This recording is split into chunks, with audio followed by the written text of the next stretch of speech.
Hello दोस्तों, कैसे हैं आप सभी। आशा करती हूँ आप सभी अच्छे और स्वस्थ होंगे। तो दोस्तों, आज मैं आप सबके लिए फिर से मुंशी प्रेमचंद द्वारा रचित कहानी सौत लेकर आई हूँ। तो चलिए आज सुनते हैं कहानी सौत। रजिया के 2-3 बच्चे होकर मर गए और उम्र ढल चली तो रामू का प्रेम उससे कुछ कम होने लगा और दूसरे ब्याह की धुन सवार हुई। आए दिन रजिया से बकझक होने लगी। रामू एक ना एक बहाना खोजकर रजिया पर बिगड़ता और उसे मारता और अंत को वह नई स्त्री ले ही आया। इसका नाम था दासी। चंपई रंग था, बड़ी बड़ी आंखें, जवानी की उम्र। पीली कुशांगी रजिया भला इस नवयौवना के सामने क्या जचती। फिर भी वह जाते हुए स्वामित्व को जितने दिन हो सके अपने अधिकार में रखना चाहती थी। तिरकते हुए छप्पर को धूनियों से संभालने की चेष्टा कर रही थी। इस घर को उसने मर मर कर बनाया है। उसे सहज ही मैं नहीं छोड़ सकती। वह इतनी बेसमझ नहीं है कि घर छोड़कर चली जाए और दासी राज करे। एक दिन रजिया ने रामू से कहा, मेरे पास साड़ी नहीं है, जाकर ला दो। रामू उसके एक दिन पहले दासी के लिए अच्छी सी चुंदरी लाया था। रजिया की मांग सुनकर बोला, मेरे पास अभी रुपया नहीं था। रजिया को साड़ी की उतनी चाह ना थी जितनी रामू और दसिया के आनंद में विघ्न डालने की। बोली, रुपए नहीं थे तो कल अपनी चहेती के लिए चुंदरी क्यों लाए। चुंदरी के बदले उसी दाम में 2 साड़ियाँ लाते तो एक मेरे काम ना आ जाती। रामू ने स्वेच्छा भाव से कहा, मेरी इच्छा, जो चाहूँगा करूँगा, तू बोलने वाली कौन है। अभी उसके खाने खेलने के दिन हैं। तू चाहती है उसे अभी से नौन तेल की चिंता में डाल दूँ। यह मुझसे ना होगा। तुझे ओढ़ने पहनने की साध है तो काम कर। भगवान ने क्या हाथ पैर नहीं दिए। पहले तो घड़ी रात उठकर काम धंधे में लग जाती थी, अब उसकी डाह में पहर दिन तक पड़ी रहती है। तो रुपए क्या आकाश से गिरेंगे। मैं तेरे लिए अपनी जान थोड़ी ही दे दूंगा। रजिया ने कहा, तो क्या मैं उसकी लौंडी हूँ कि वह रानी की तरह पड़ी रहे और मैं घर का सारा काम करती रहूँ। इतने दिनों छाती फाड़कर काम किया, उसका यह फल मिला। तो अब मेरी भला काम करने की आती है। मैं जैसे रखूँगा वैसे ही तुझे रहना पड़ेगा। मेरी इच्छा होगी रहूँगी, नहीं अलग हो जाऊँगी। तो तेरी इच्छा हो कर मेरा गला छोड़। अच्छी बात है, आज से तेरा गला छोड़ती हूँ, समझ लूँगी विधवा हो गई। रामू दिल से तो समझता था कि यह गृहस्थी रजिया की जोड़ी हुई है, चाहे उसके रूप में उसके लोचन विलास के लिए आकर्षण ना हो। संभव था कुछ देर के बाद वह जाकर रजिया को मना लेता, पर दासी भी कूटनीति में कुशल थी। उसने गर्म लोहे पर चोटें जमाना शुरू की। बोली, आज देवी की किस बात पर बिगड़ रही थी। रामू ने उदास मन से कहा, तेरी चुंदरी के पीछे रजिया महाभारत मचाए हुए है। अब कहती है अलग रहूंगी। मैंने कह दिया, तेरी जो इच्छा करे सो कर। दसिया ने आंखें मटकाकर कहा, यह सब नखरे हैं कि आकर हाथ पांव जोड़े मनावन करे और कुछ नहीं। तुम चुपचाप बैठे रहो, 2-4 दिन में आप ही गर्मी उतर जाएगी। तुम कुछ बोलना नहीं, उसका मिजाज और आसमान पर चढ़ जाएगा। रामू ने गंभीर भाव से कहा, दासी तुम जानती हो वह कितनी घमंडिन है। वह मुंह से जो बात कहती है उसे करके छोड़ती है। रजिया को भी रामू से कुछ ऐसी कृतज्ञता की आशा न थी। वह अब पहले किसी सुंदर नहीं, इसलिए रामू को अब उससे प्रेम नहीं है। पुरुष चरित्र में यह कोई असाधारण बात न थी, लेकिन रामू उससे अलग रहेगा इसका उसे विश्वास नहीं आता था। यह घर उसी ने पैसा जोड़ जोड़ कर बनवाया, गृहस्थी भी उसी की जोड़ी हुई है, अनाज का लेन देन उसी से शुरू किया। इस घर में आकर उसने कौन कौन से कष्ट नहीं झेले, इसलिए तो कि पौरुख थक जाने पर एक टुकड़ा चैन से खाएगी और पड़ी रहेगी। और आज वह इतनी निर्दयता से दूध की मक्खी की तरह निकाल कर फेंक दी गई। रामू ने इतना भी नहीं कहा, तू अलग नहीं रहने पाएगी। मैं या खुद मर जाऊंगा या तुझे मार डालूंगा, पर तुझे अलग ना होने दूंगा। तुझसे मेरा ब्याह हुआ है, हंसी ठट्ठा नहीं है। तो जब रामू को उसकी परवाह नहीं है तो वह रामू को क्यों परवाह करे। क्या सभी स्त्रियों के पुरुष बैठे होते हैं, सभी के माँ बाप बेटे पोते होते हैं। आज उसके लड़के जीते होते तो मजाल थी कि यह नई स्त्री लाते और मेरी यह दुर्गति करते। इस निर्दयी को मेरे ऊपर इतनी भी दया न आई। नारी हृदय की सारी परवस्था इस अत्याचार से विद्रोह करने लगी। वही आग जो मोटी लकड़ी को स्पर्श भी नहीं कर सकती थी, फूस को जलाकर भस्म कर देती है। दूसरे दिन रजिया एक दूसरे गांव में चली गई। उसने अपने साथ कुछ न लिया। जो साड़ी उसकी देह पर थी वही उसकी सारी संपत्ति थी। विधाता ने उसके बालकों को पहले ही छीन लिया था, आज घर भी छीन लिया। रामू उस समय दासी के साथ बैठा हुआ आमोद विनोद कर रहा था। रजिया को जाते देखकर शायद वह समझ न सका कि वह चली जा रही है। रजिया ने यही समझा। इस तरह चोरों की भांति वह जाना भी न चाहती थी। वह दासी को, उसके पति और सारे गांव को दिखा देना चाहती थी कि वह इस घर से धेले की भी संपत्ति नहीं ले जा रही है। गांव वालों की दृष्टि में रामू का अपमान करना ही उसका लक्ष्य था। उसके चुपचाप चले जाने से तो कुछ भी ना होगा। रामू उल्टा सबसे कहेगा रजिया घर की सारी संपदा उठा ले गई। उसने रामू को पुकार कर कहा, संभालो अपना घर, मैं जाती हूँ। तुम्हारे घर की कोई भी चीज़ अपने साथ नहीं ले जाती हूँ। रामू एक क्षण के लिए कर्तव्य भ्रष्ट हो गया। क्या कहे, उसकी समझ में नहीं आया। उसे आशा न थी कि वह यूँ जाएगी। उसने सोचा था जब वह घर ढोकर ले जाने लगेगी तब वह गांव वालों को दिखाकर उनकी सहानुभूति को प्राप्त करेगा। अब क्या करे। दसिया बोली, जाकर गांव में ढिंढोरा पीट आओ, यहाँ किसी का डर नहीं है। तू अपने घर से ले ही क्या आई थी, जो कुछ लेकर जाएगी। रजिया ने उसके मुंह न लगकर रामू से ही कहा, सुनते हो अपनी चहेती की बातें, फिर भी मुंह नहीं खुलता। मैं तो जाती हूँ, लेकिन दसो रानी, तुम भी बहुत दिन राज ना करोगी। ईश्वर के दरबार में अन्याय नहीं फलता। वह बड़े बड़े घमंडियों को घमंड चूर कर देते हैं। दसिया ठट्टा मारकर हंसी, पर रामू ने सिर झुका लिया। रजिया चली गई। रजिया जिस नए गांव में आई थी वह रामू के गांव से मिला ही हुआ था, अतएव यहाँ के लोग उससे परिचित हैं। वह कैसी कुशल गृहिणी है, कैसी मेहनती, कैसी बात की सच्ची, यह यहाँ किसी से छिपा न था। रजिया को मजदूरी मिलने में कोई बाधा न हुई। जो एक लेकर दो काम करे उसे काम की क्या कमी। 3 साल रजिया ने कैसे काटे, कैसे एक नई गृहस्थी बनाई, कैसे खेती शुरू की, इसका बयान करने बैठे तो पोथी हो जाए। संचय के जितने मंत्र हैं, जितने साधन हैं, वे रजिया को खूब मालूम थे। फिर अब उसे लगा हो गई थी और लाग में आदमी की शक्ति का व्यापार नहीं लगता। गांव वाले उसका परिश्रम देखकर दांतों उंगली दबाते थे। वह रामू को दिखा देना चाहती है, मैं तुमसे अलग होकर भी आराम से रह सकती हूँ। वह अब पराधीन नारी नहीं है, अपनी कमाई खाती है। रजिया के पास बैलों की एक अच्छी जोड़ी है। रजिया उन्हें केवल खली भूसी देकर नहीं रह जाती, रोज़ 2-2 रोटियां भी खिलाती है। फिर उन्हें घंटों सहलाती। कभी कभी उनके कंधों पर सिर रखकर रोती है और कहती है, अब बेटे हो तो या पति हो तो तुम ही हो। मेरी जान अब तुम्हारे ही साथ है। दोनों बैल शायद रजिया की भाषा और भाव समझते हैं। वे मनुष्य नहीं, बैल हैं।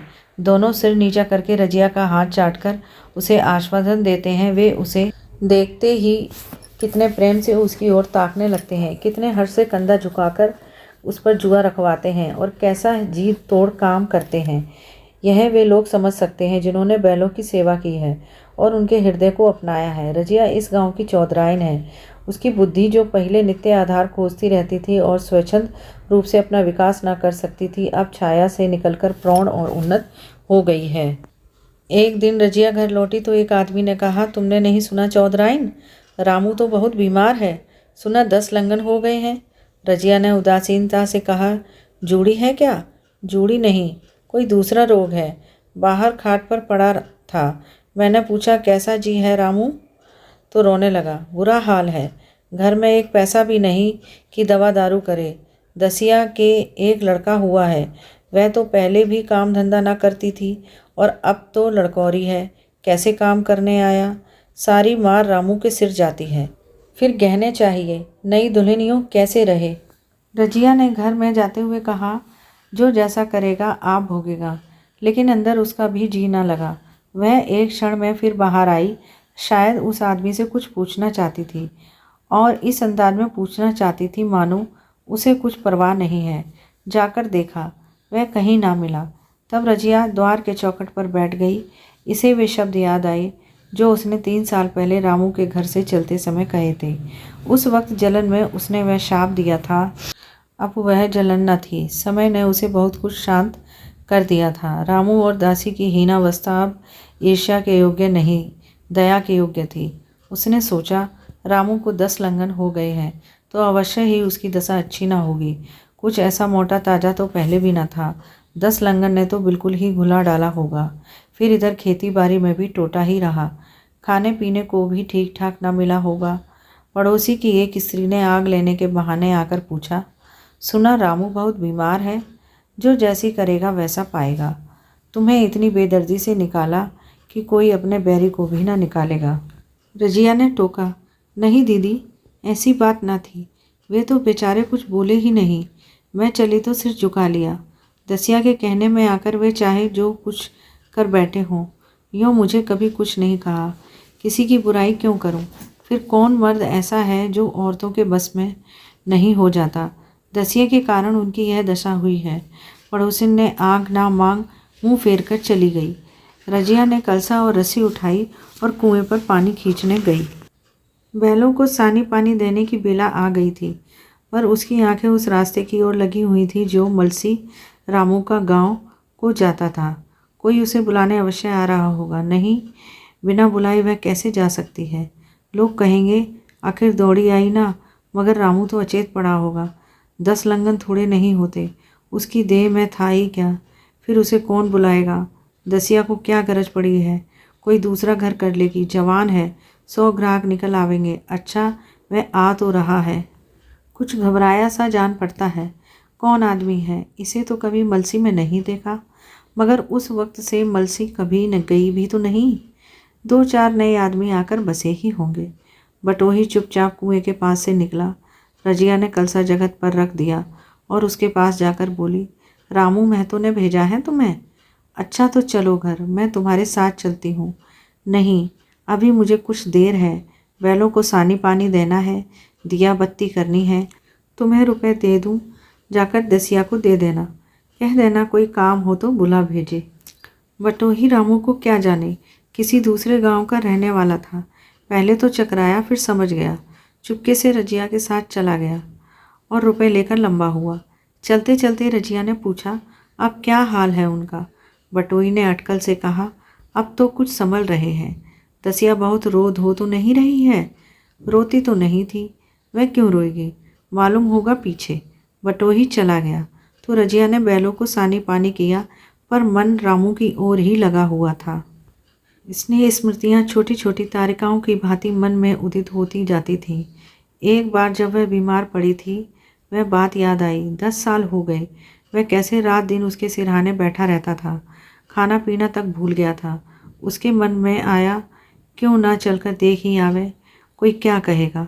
किसका मुंह है जो कुछ कहे? चोरी करने नहीं जा रही हूँ, उस आदमी के पास जा रही हूँ जिसके साथ 15-20 साल जी हूँ। दसिया नाक सिकोड़ेगी, मुझे उससे क्या मतलब?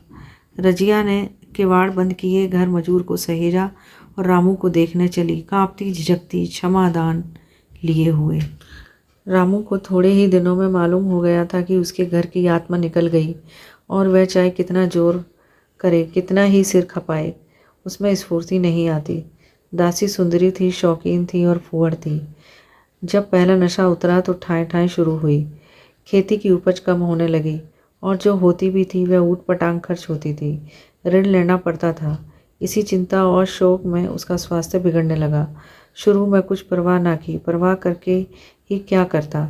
घर में पैसे न थे। अताइयों की चिकित्सा ने बीमारी की जड़ को और मजबूत कर दी, और आज 10-12 दिन में उसका दाना पानी छूट गया था। मौत के इंतजार में खाट पर पड़ा करहा रहा था, और अब वह दशा हो गई थी जब हम भविष्य से निश्चित होकर अतीत में विश्राम करते हैं, जैसे कोई गाड़ी आगे का रास्ता बंद पाकर पीछे लौटे। रजिया को याद करके वह बार बार रोता और दासी को कोसता, तेरे ही कारण मैंने उसे घर से निकाला। वह क्या गई, लक्ष्मी चली गई। मैं जानता हूँ अब भी बुलाऊं तो दौड़ी जाएगी, लेकिन बुलाऊं किस मुँह से? एक बार वह आ जाती और उसे अपने अपराध क्षमा करा लेता, फिर मैं खुशी से मरता। और लालसा नहीं है। सहसा रजिया ने आकर उसके माथे पर हाथ रखते हुए पूछा, कैसा जी है तुम्हारा? मुझे तो आज हाल मिला। रामू ने सजल नेत्रों से उसे देखा, पर कुछ कह न सका। दोनों हाथ जोड़कर उसे प्रणाम किया, पर हाथ जुड़े ही रह गए और आंख उलट गई। लाश घर में पड़ी थी। रजिया रोती थी, दसिया चिंतित थी। घर में रुपए का नाम नहीं। लकड़ी तो चाहिए ही, उठाने वाले भी जलपान करेंगे ही। कफन के बगैर लाश उठेगी कैसे? 10 से कम का खर्च ना था। यहाँ घर में 10 पैसे भी नहीं। डर रही थी कि आज गहन आफत आई। ऐसी कीमती भारी गहने ही कौन थे? किसान की बिसात ही क्या? 2-3 नग बेचने से 10 मिल जाएंगे, मगर और हो ही क्या सकता है? उसने चौधरी के लड़के को बुलाकर कहा, देवर जी, यह बेड़ा कैसे पार लगे। गांव में कोई धेले का भी विश्वास करने वाला नहीं। मेरे गहने हैं, चौधरी से कहो इन्हें गिरवी रखकर आज का काम चलाए, फिर भगवान मालिक है। रजिया से क्यों नहीं मांग लेती। सहसा रजिया आगे पहुंचती हुई आ निकली। कान में भनक पड़ी, पूछा, क्या है जोकू, क्या सलाह कर रहे हो। अब मिट्टी उठाओगे कि सलाह की बेला है। हाँ, उसी का इंतजाम कर रहा हूँ। रुपए पैसे तो यहाँ होंगे नहीं, बीमारी में खर्च हो गए होंगे। इस बेचारी को तो बीच मझधार में लाकर छोड़ दिया। तुम लपक कर उस घर चले जाओ भैया, कौन दूर है, कुंजी लेते जाओ। मंजूर से कहना भंडार से 50 रुपये निकाल दे, कहना ऊपर की पटरी पर रखे हैं। वह तो कुंजी लेकर उधर गया। इधर दसिया राजू के पैर पकड़कर रोने लगी। बहनापे के ये शब्द उसके हृदय में बैठ गए थे। उसने देखा रजिया में कितनी दया, कितनी क्षमा है। रजिया ने उसे छाती से लगाकर कहा, क्यों रोती है बहन, वह तो चला गया, मैं तो हूँ, किसी बात की चिंता मत कर। इसी घर में मैं और तुम उसके नाम पर बैठेंगी। मैं वहाँ भी देखूंगी, यहाँ भी देखूंगी। धाप भर की बात ही क्या है। कोई तुमसे गहने पाते मांगे तो मत देना। दसिया का जी होता था कि सिर पटक कर मर जाए। इसे उसने कितना जलाया, कितना रुलाया और घर से निकाल कर छोड़ा। रजिया ने पूछा, जिसके रुपए हों सूरत करके मुझे बता देना, मैं झगड़ा नहीं रखना चाहती। बच्चा दुबला क्यों हो रहा है। दसिया बोली, मेरे दूध होता ही नहीं। गाय जो तुम छोड़ गई थी वह मर गई, दूध नहीं पाता। राम राम, बेचारा मुरझा गया। मैं कल ही गाय लाऊंगी, सभी गृहस्थी उठा लाऊंगी। वह लाश से उठी। रजिया उसके साथ गई। दाह कर्म किया, भोज हुआ, कोई 200 रुपये खर्च हो गए, किसी से मांगने ना पड़े। दसिया के जौहर भी इस त्याग की जांच में निकल आए। विलासिनी सेवा की मूर्ति बन गई। आज रामू को मरे 7 साल हुए हैं। रजिया घर संभाले हुए है। दसिया को वह सौत नहीं बेटी समझती है। पहले उसे पहनाकर तब आप पहनती है, उसे खिलाकर आप खाती है। जोकू पढ़ने जाता है, उसकी सगाई की बातचीत पक्की हो गई है। इस जाति में बचपन में ही ब्याह हो जाता है। दसिया ने कहा, बहन गहने बनवा कर क्या करोगी, मेरे गहने तो धरे ही हैं। रजिया ने कहा, नहीं री, उसके लिए नए गहने बनवाऊंगी। अभी तो मेरा हाथ चलता है, जब थक जाऊं तो जो चाहे करना। तेरे अभी पहनने ओढ़ने के दिन हैं, तू अपने गहने रहने दे। नाइन ठाकुर सोहाती करके बोली, आज जोकू के बाप होते तो जो कुछ और ही बात होती। रजिया ने कहा, वे नहीं हैं तो मैं तो हूँ, वे जितना करते मैं उसका दुगना करूँगी। जब मैं मर जाऊँ तब कहना जोकू का बाप नहीं है। ब्याह के दिन दसिया को रोते देखकर रजिया ने कहा, बहू तुम क्यों रोती हो, अभी तो मैं जीती हूँ, घर तुम्हारा है, जैसे चाहो रहो, मुझे एक रोटी दे दो बस, और मुझे क्या करना है। मेरा आदमी मर गया, तुम्हारा तो अभी जीता है। दसिया ने उसकी गोद में सिर रख दिया और खूब रोई। जीजी तुम मेरी माता हो, तुम ना होती तो मैं किसके द्वार पर खड़ी होती। घर में तो चूहे लौटते हैं, उनके राज में मुझे दुख ही दुख उठाने पड़े। सुहाग का सुख तो मुझे तुम्हारे राज में मिला। मैं दुख से नहीं रोती, रोती हूँ भगवान की दया पर कि कहाँ मैं और कहाँ यह खुशहाली। रजिया मुस्कुराकर रो दी। तो दोस्तों कैसी लगी आपको कहानी, आप कमेंट बॉक्स में ज़रूर लिखें। यदि आपको कहानी पसंद आई हो तो प्लीज़ चैनल को सब्सक्राइब करें और बेल आइकन को प्रेस करें, जिससे आगे आने वाली स्टोरी का आपको टाइम से नोटिफिकेशन मिल जाएगा। तो मिलते हैं अगली वीडियो में, तब तक के लिए बाय बाय, खुश रहिए और स्वस्थ रहिए।